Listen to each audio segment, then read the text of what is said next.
तात्पर्य वृत्ति में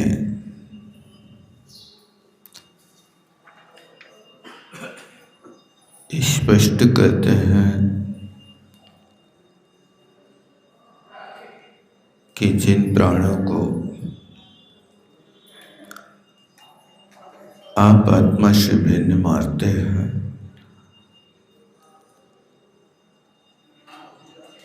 और उन प्राणों के द्वारा किया हुआ कार्य उनका कर्ता आत्मा ने ही है। जो करता है उसी को फल मिलता है। कर्म का कर्ता कर्म है, आत्मा कर्ता नहीं है। तो आचार्य महाराज ने व्यवहार ने और निश्चय ने की अपेक्षा से भेदाभेद कथन किया। व्यवहार ने से आप जितनी भी क्रिया करते हैं उस आत्मा के साथ अभेद है, भिन्न नहीं है। आप चाहे बोलें, चलें, खाएं, संकलेश करें, इसको आप ये नहीं कहना कि ये सब शरीर कर रहा है, मैं नहीं करता। बिना अंदर के परिणाम शरीर करने में समर्थ नहीं होता।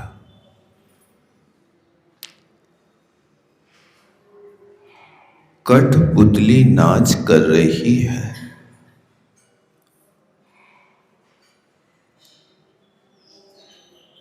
तो आपको लगता है कठपुतली जादू कर रही है,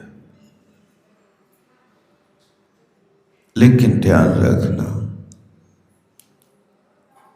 उस कठपुतली के पीछे कोई और छिपा है। उस पर्दे के अंदर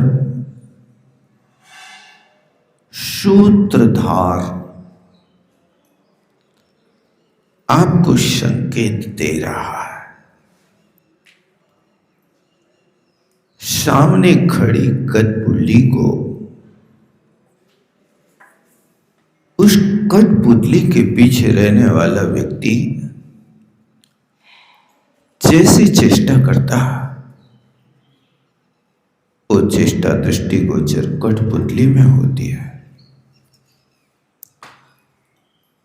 तो जो भी चेष्टाएं हैं, आप सिर्फ ये नहीं मानने कि कठपुतली की चेतना, वो उसके पीछे बैठा हुआ कोई व्यक्तित्व उसको नाच नचा रहा है। कठपुतली की तरह ये शरीर है। अब शरीर की क्रिया शरीर में हो रही है, आत्मा तो अकर्ता है, ऐसा मान करके मत बैठना। ये सब की सब क्रियाएं आत्मा कर रही है और आत्मा ही उसके फल का भोगता है, कोई दूसरा उसका भोगता नहीं है। आप जो करेंगे वो स्वयं को भोगना होगा। इस बात को बहुत स्पष्ट रूप से नए पद्धति से आचार्य भगवान ने समझाया। अब यहां पर इन 13 गाथाओं का उपसंहार करते हुए आचार्य अमृतचंद स्वामी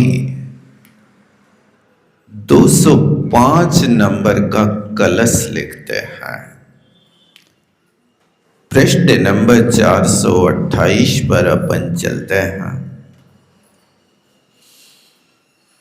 मा कर्तारममीश्पृशन्तु पुरुषम्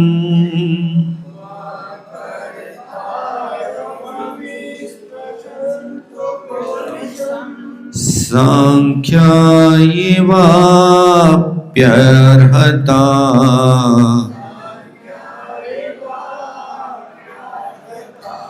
कर्तारं कलयन्तु तं किल सदा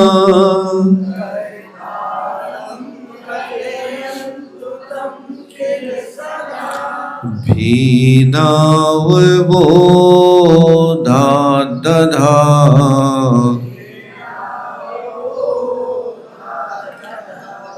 ऊर्ध्वं तु तत्त्वबोधनामनियतम्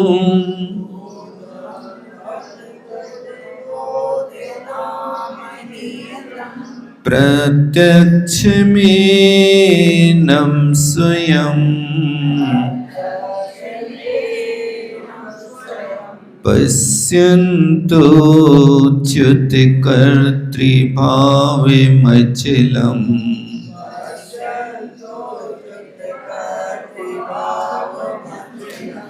कर्तारमेकं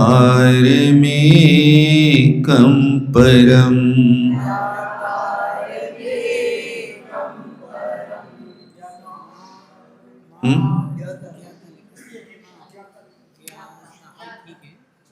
ज्ञातारमेकं परम। उच्चारण करो फिर से एक बार।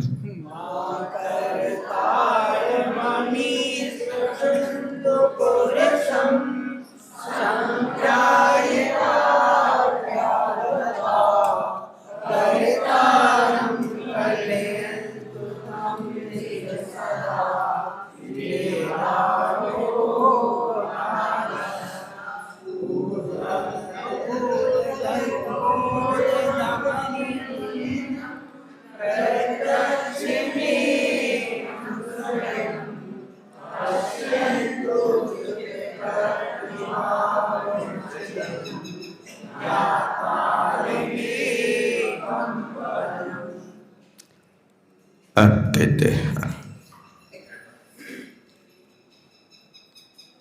कलसा में से जिन शब्दों का संधि और समास है उनको पृथक करने का प्रयास करना। यदि आप इन पदों की संधि विच्छेद करना जानते हैं तो उस कलश का या श्लोक का या गाथा का आधा अर्थ तो आपको वैसे ही आ जाएगा। बस इतना है कि जब कभी रचना की जाती है तो रचना करते समय समास, संधि ये मुख्य होते हैं। समास का अर्थ होता है संक्षेप कर देना, उस संधि का अर्थ होता कि जो पृथक पृथक पद थे उन पदों को एक कर देना। ये संधि है। ऊपर जब अर्थ लगाएं तो संधि होने के बाद फिर विग्रह करें। विग्रह का अर्थ उन शब्दों को तोड़ दें, अलग अलग निकालें। इसलिए यहां देखो संधि की हुई शब्द मां को अलग निकाल देना। मां का अर्थ निषेध होता। ऐसा नहीं है, ये अर्थ हुआ करता है। अकर्तारम अमी। इस प्रशंतो पुरुषम सांख्या यो अपि आर्हता। फिर इसके बाद में सब पद पृथक हैं। दूसरी लाइन का अंतिम पद भेदात अवबोधात अधा। इसको पृथक करना। फिर तीसरी लाइन में ऊर्ध्वम के बाद तू हिरस्व निकालना। फिर उद्धत वोधाम नीतम प्रत्यक्षम ईनम स्वयं च्युत कर्तृभावम अचलम ज्ञातारम एकम परमम पश्यन्तु। एक क्रिया अब इनके साथ लगाना। इस तरह से सबसे पहले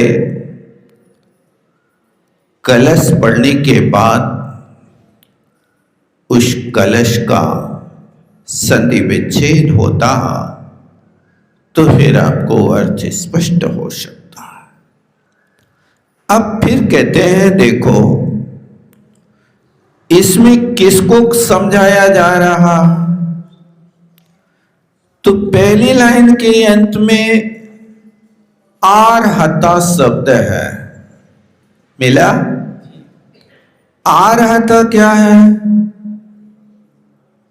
अर्हता प्रोक्तम इति आर्हता। तीन आर्हता। अरहंत भगवान के द्वारा जो कहा जा रहा है। तो यहां सबसे पहले अमृतचंद स्वामी किसको पकड़ रहे? अरहंत भगवान के अनुयायियों को पकड़ रहे। कहते हैं कि हे भव्यात्माओं, आर्हत के अनुयायी जैन भी, अपी है ना उसी के आगे, आर्हत अपी, अरहंत भगवान को मानने वाली जैन आत्माएं भी सांख्यायो, सांख मत की तरह अकर्तारम अमी पुरुषम मा पश्यन्तु। हे जैनी भाइयों, सांख्यों की तरह तुम लोग भी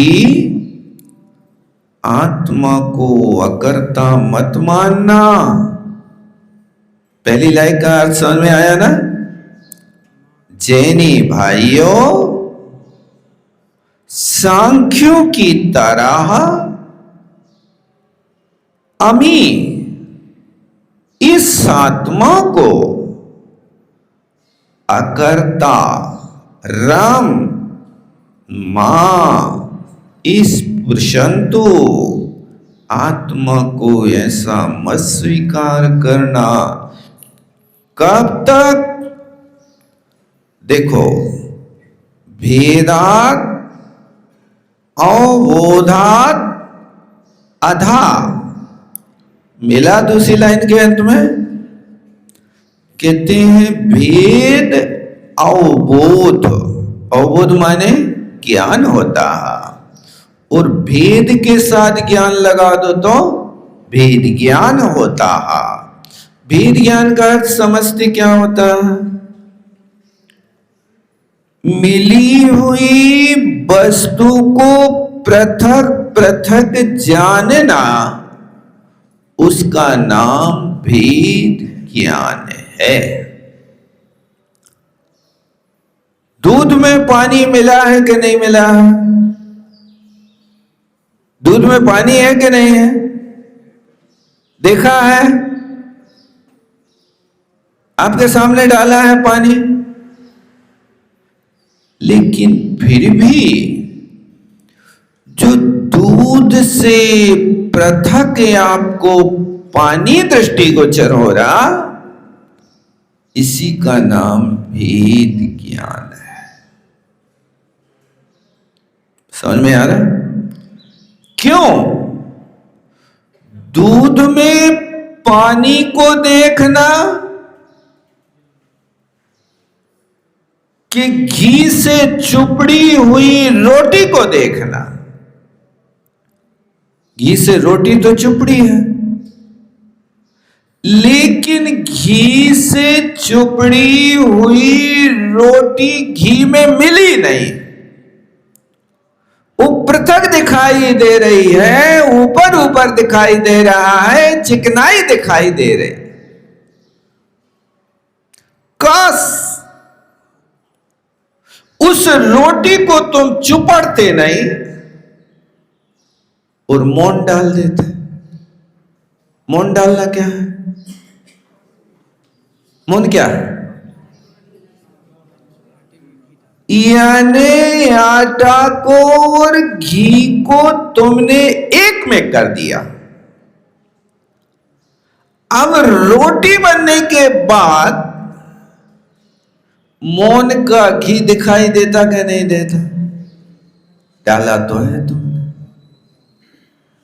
अब तुम्हें वो घी दिखाई नहीं दे रहा है, तो अब कैसे कहोगे, कैसे मानोगे कि तुमने रोटी में घी मिलाया है?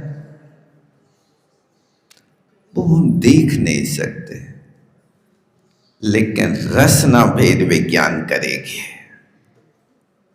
जब जिह्वा पर रखोगे और जिह्वा पर रखते ही बिना दांतों का काम किए और कुल्फी की तरह वो घुर जाए, ऐसा ही होता है ना मौन? इसी को मौन कहते हैं ना। बहुत बढ़िया, बहुत बढ़िया। क्या बढ़िया? खस्ता। क्या होता खस्ता? खा माने आकाश की तरह मुख पर रखते ही जो अस्त हो जाए, उसका नाम तो खस्ता है। इसी को कहते हैं ना खस्ता। खा माने क्या? आकाश। और दूसरा खा का अर्थ इंद्री भी होता है। इंद्री को स्पर्श किया, समाप्त, अस्त हो गया। ना मुंह चबाना पड़ा, ना दांतों से खुतलना पड़ा, खुद गया। ये है तो उस रोटी के भीतर घी मिला है, इसका ज्ञान जो पृथक हो रहा है कि बिना घी के रोटी में कभी भी इतनी कोमलता आ नहीं सकती, ऐसा स्वाद आ नहीं सकता। मोन डालते तो मोन में अकेली आप लोग घी डालते कि अजवाइन वगैरह भी डालते? क्या क्या डालते बताओ? नहीं है पता?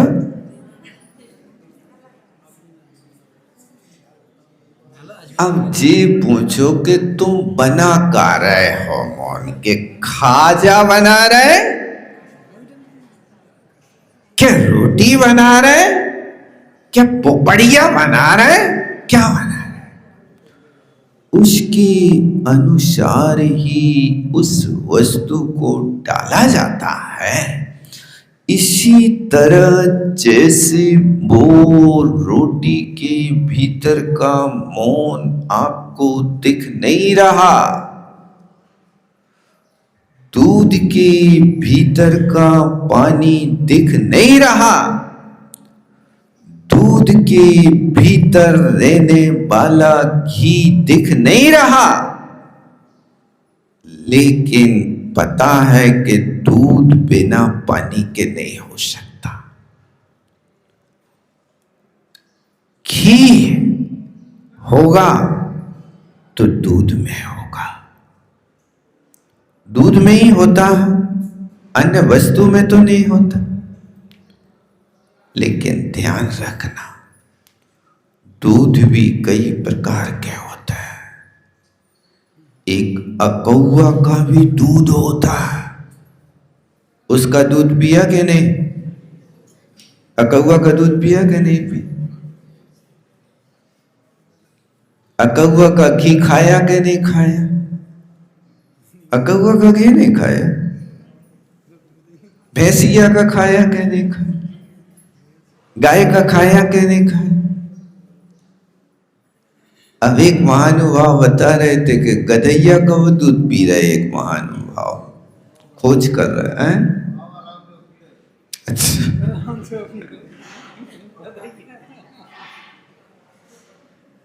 हर वस्तु का दूध हो सकता है, लेकिन अकौआ के दूध में घी नहीं होता। चिकड़ता तो है, तो ये किसमें है किसमें नहीं है, ऐसी मिली हुई वस्तु को पृथक कर लेना, उसका नाम भेद विज्ञान है। आप लोगों को भेद विज्ञान है कि नहीं है? भेद विज्ञान है कि नहीं है? बिल्कुल अच्छी तरह से भेद विज्ञान हमारा तो सिद्धांत है, निज को निज पर को पर जान। जो अपने बेटा बेटी पति पत्नी पे अपने और भैया के सो पराए नहीं है। भेद विज्ञान जन्म से हो जाता है। घर में बिटिया हो जाए तो पराई और बेटा हो जाए तो, ये कैसे पराया और अपना भेद विज्ञान हो गया? जन्म होते ये भेद विज्ञान जैसे लोक व्यवहार में आपको इन पर वस्तुओं के साथ है, दूध में पानी की तरह, इसी तरह आत्मा में कर्म नो कर्म द्रव्य कर्म लगे हुए हैं, तभी हमारी ये दशा है। ऐसा बार बार ज्ञान करना और फिर इनको कैसे अलग किया जाए इसका आचरण करना, लेकिन भेद विज्ञान होने पर भेद श्रद्धान भी करना कि हमारा इससे संबंध जब तक है तब तक हम इन कर्म से युक्त हैं, इसके बाद तो फिर हमारा इससे कोई संबंध नहीं है। तो ये कहते हैं कि भेद अवबोधात अधा। सुनो, ध्यान देना, ये किस लिए लिख रहे हैं? क्योंकि तुम्हें संबोधन दे रहे हैं कि अरहंत भगवान के अनुयायी चैनी भाई, तुम सांख्य की तरह आत्मा को अकर्ता मत मानना, क्योंकि जब तक भेद विज्ञान ना होवे, भेद विज्ञान अधा, अधा माने नीचे, नीचे माने भेद विज्ञान होगा तो कहां से होगा? सप्तम गुण स्थान से होगा। उस सप्तम गुण स्थान से नीचे तक भेद विज्ञान नहीं होता। कौन सा विज्ञान होता है? संविज्ञान होता है। चौथे गुण स्थान से लेकर के सप्तम गुण स्थान तक का ज्ञान सम्यक ज्ञान है। पहले दूसरे गुण स्थान का ज्ञान मिथ्या ज्ञान, ध्यान देना। तीसरे गुण स्थान का ज्ञान मिश्र ज्ञान। मिश्र ज्ञान मतलब किससे मिला है? सम्यक और मिथ्यात का स्वाद कैसा है? दही और गुड़ को मिला के खाया कभी? दही गुड़ में मिश्रम जैसे खट्टा मीठा स्वाद आता है, ऐसे तीसरे गुण स्थान वर्ती जीवों को एक साथ सम्यक मिथ्यात प्रकृति का उदय होने पर कुछ श्रद्धा उसकी मिथ्यात की ओर और कुछ श्रद्धा उसका सम्यक्त की ओर होता। ऐसे मिश्र परिणाम, जैसे आप लोग मिश्र की रोटी बनाते हैं ना, मिश्र की रोटी में क्या अनुपात रहता है? बिर्रा की कहते हैं ना, बेसन की के बिर्रा की? बिर्रा की को अर्थ क्या होता?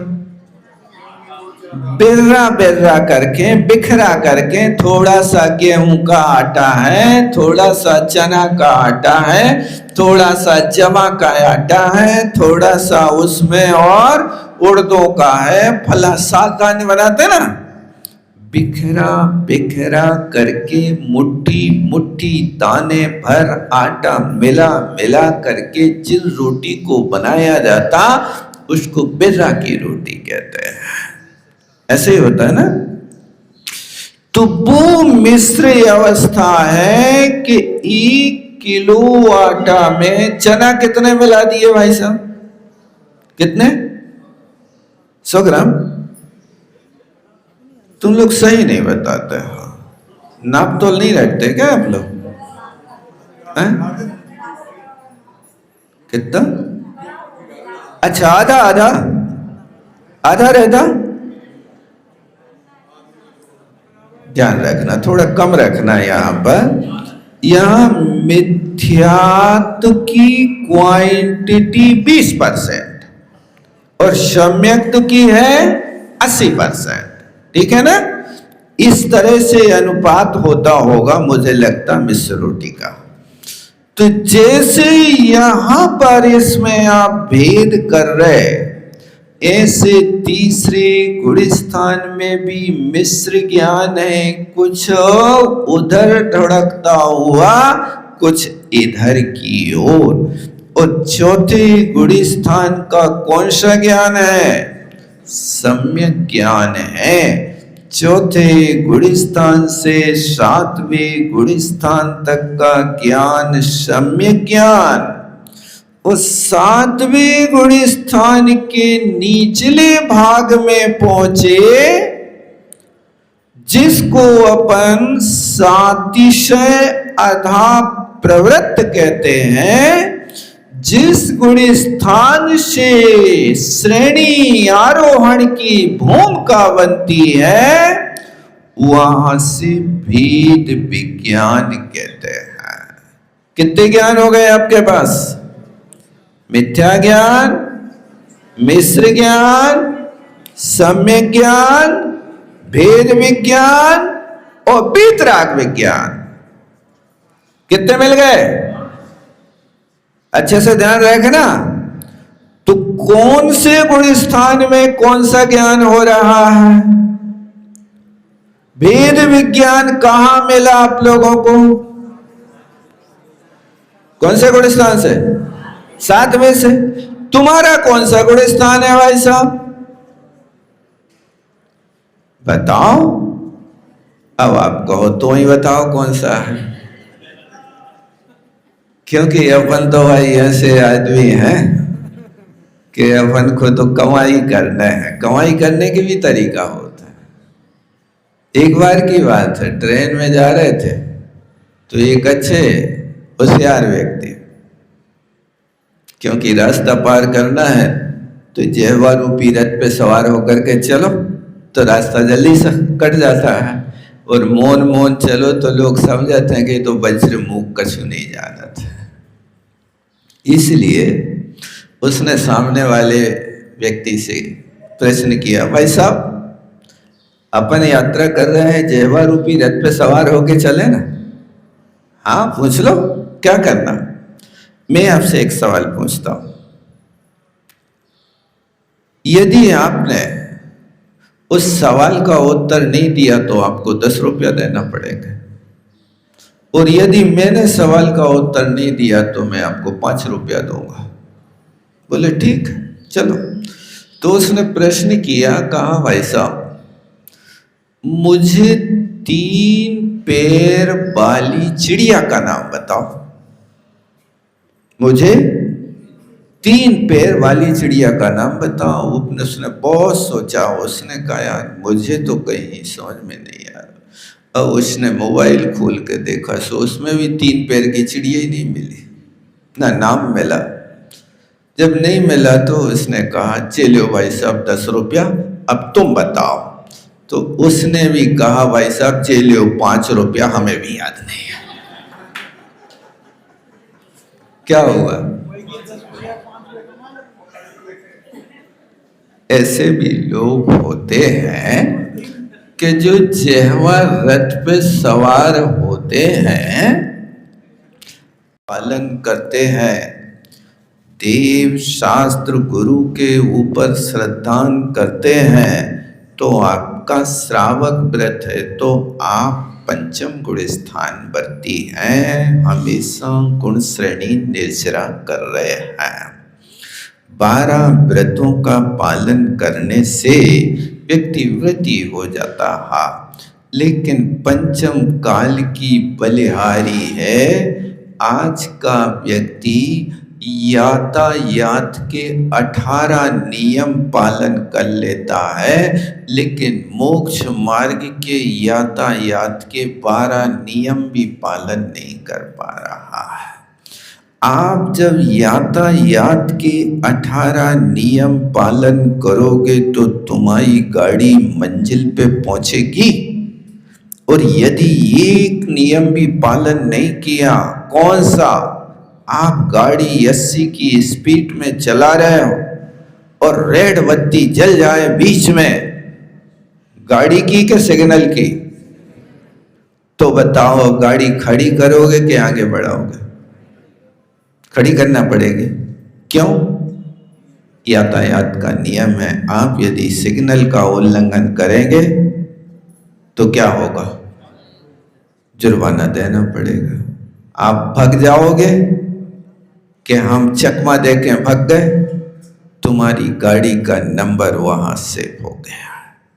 अब बिजली के बिल पे या नल के बिल पे तुम्हें 500 रुपया एक्स्ट्रा जोड़ के आना पड़ेगा। ऐसे ही होता ना आजकल तो है, बड़े बड़े शहरों में। अब जब भी बड़ो हो ही रहो, क्या है, बड़े तो हो ही गए।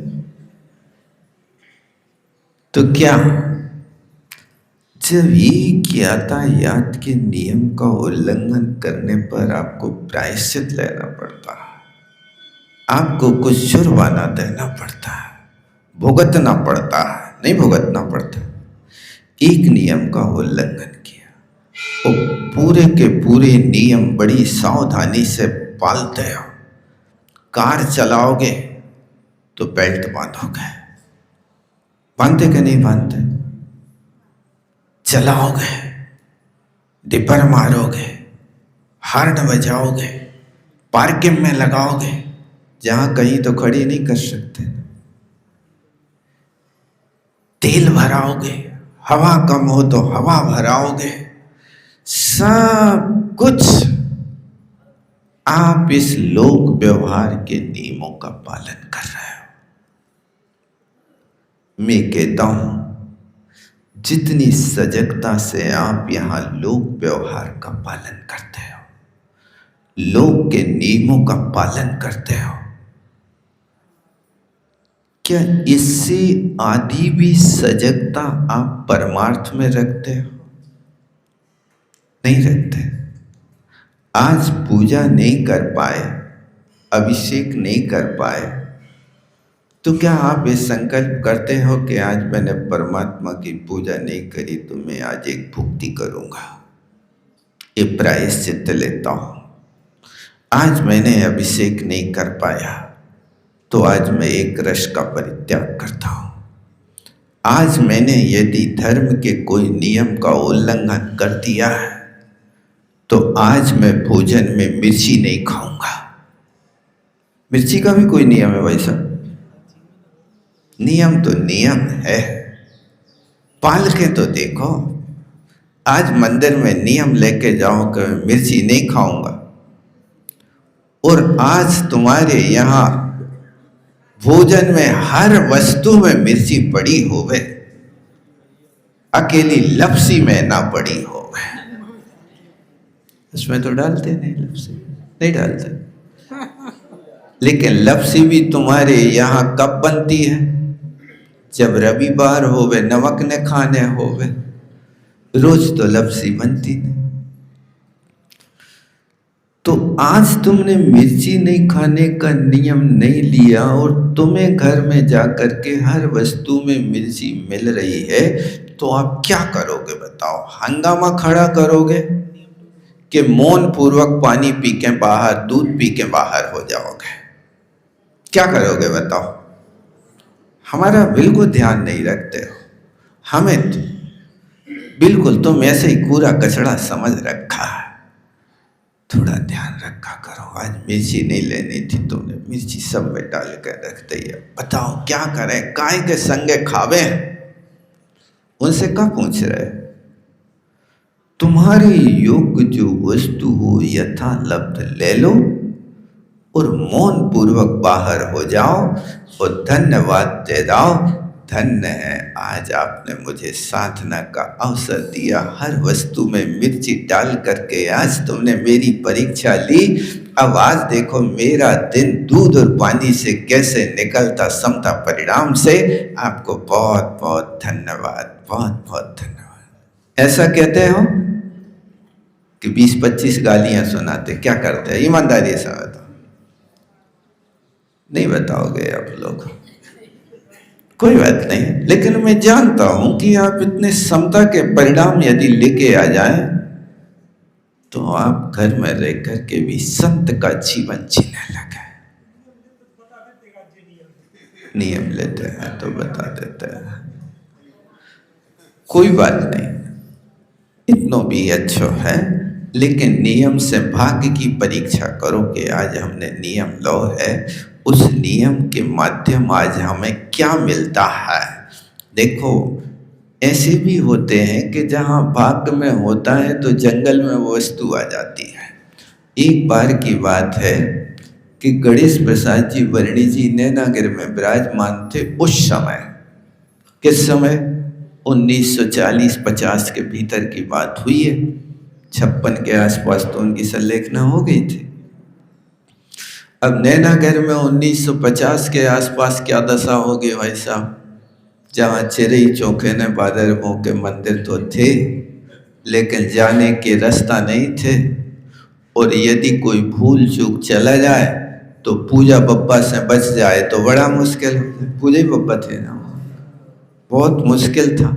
इसलिए लोग दूर से हाथ जोड़ते थे कि भैया ना वहाँ जाना ना अपन को लुटना है। अब वर्णी जी ने वहाँ चतुर्मास किया और एक दिन उनके मन में आया कि आज यार अंगूर खावे मिलते तो बहुत अच्छा रहता। तो मैनेजर ने कही कि महाराज तुम यहाँ जंगल में अंगूर की बात कर रहे, बेल की बात करते तो भी मिल जाए, यहाँ तो बेल मिल जाता। अंगूर अपने देश में कहाँ रखे यहाँ, वो तो बहुत दूर देश की बात, बड़े शहरों में अंगूरों के दर्शन होते हैं, अपन को तो मुश्किल है। तो वर्णी जी कहते भाग में होंगे तो यहाँ भी आ जाएंगे, तो काहे हो चिंता कर रहे हो, भाग में होना चाहिए। और मैं कहता हूँ कि आज हमें अंगूर मिल जाए खावे। महाराज तुम कौन से डंके की चोट पे कह रहे कि अंगूर खावे मिल जाए? भाग में हुई है तो आज। अब वर्णी जी आहार कर में गए। अब इतने में जैसे ही वर्णी जी का आहार शुरू हुआ और वहां से बंबई से अशोक साहू आ गए। और बी गाड़ी से उतरे। सो मैनेजर से पूछा थे का वर्णी जी को आहार तो नहीं होगा? बोले नहीं चल रहा है। अरे बोले मैं वर्णी जी के लाने अंगूर लेके लाया हूँ, आज उनको आहार चलाने हैं हमें। और भी फटाफट गाड़ी ज्यों की त्यों छोड़ी, उनने लोटा भर पानी डाला और अंगूर लेके पहुंच गए। महाराज थोड़ी सी देर करियो, हमें थोड़ा सा देर हो गई आने में। सुवर्णी जी तो समझ रहे थे कि ये तो लाए हुई है माल पानी, आज तो हो सकता हमारी इच्छा पूरी हो जाए। सुवर्णी जी ने धीरे धीरे अपना भोजन, फिर जो एक एक गिलास लेते थे रोटी का, अब वो एक रोटी के गिलास के और 4 गिलास बना के धीरे धीरे चना चौका चुनने लगे, जब तक वे तैयार होकर के आए। और फिर ला करके उनको प्राशुक करके कहते हुए महाराज मन शुद्धि वचन शुद्धि, अंगूर शुद्ध हैं, ले लो महाराज। और बढ़िया वहाँ बियाबान जंगल में अंगूर खाए। और मैनेजर से महाराज का देख, भाग में रहने वाली वस्तु को कोई दुनिया का व्यक्ति टाल नहीं सकता, ऐसे स्थान पर भी मिलेगा यदि तुम्हारे भाग्य में होगा तो। और यदि भाग्य में नहीं होगा तो हाथ में रखी हुई वस्तु को कौआ चोंच में भर के ले जाए, तुम देखते रहोगे अपने हाथ में। इसलिए वेद विज्ञान से नीचे आधा लिखा, देखो आधा बहुत छिपा हुआ लिखा है, निकालना सावधानी से। यानी वेद विज्ञान से आधा नीचे तक किल माने निश्चय से आत्मा को सदा कर्तारम कलयंतु। क्या कह रहे हैं आचार्य महाराज? आदेश दे रहे हैं कि जब तक वेद विज्ञान ना हो जाए तब तक आत्मा को कर्ता मानना, ये आदेश दे रहे, समझा नहीं रहे। कलयंतु, कलयंतु क्या है? लोट लकार की क्रिया। लोट लकार क्या कहता है? कठोर आज्ञा देता है, ऐसा कर, कहा तो करना होगा। लोट लकार कठोर आज्ञा में चलता है। आचार्य महाराज कठोर आज्ञा दे रहे, देखो कलयंतु कह रहे कर, मान। क्या माने? जब तक भेद विज्ञान ना हो, उस भेद विज्ञान से नीचे नीचे जब तक तुम्हारी अवस्था है तब तक आत्मा को कर्ता मानो कि आत्मा कर्मों का करता है, कर्म कर्म का करता नहीं, आत्मा करता है। तू ऊर्ध्वं, और जब भेद विज्ञान के माध्यम से तू ऊपर ऊपर उठेगा तब उस समय तुम्हारे लिए उत्तत बोध धामनीतम प्रत्यक्षमेनम स्वयं पश्यन्तु।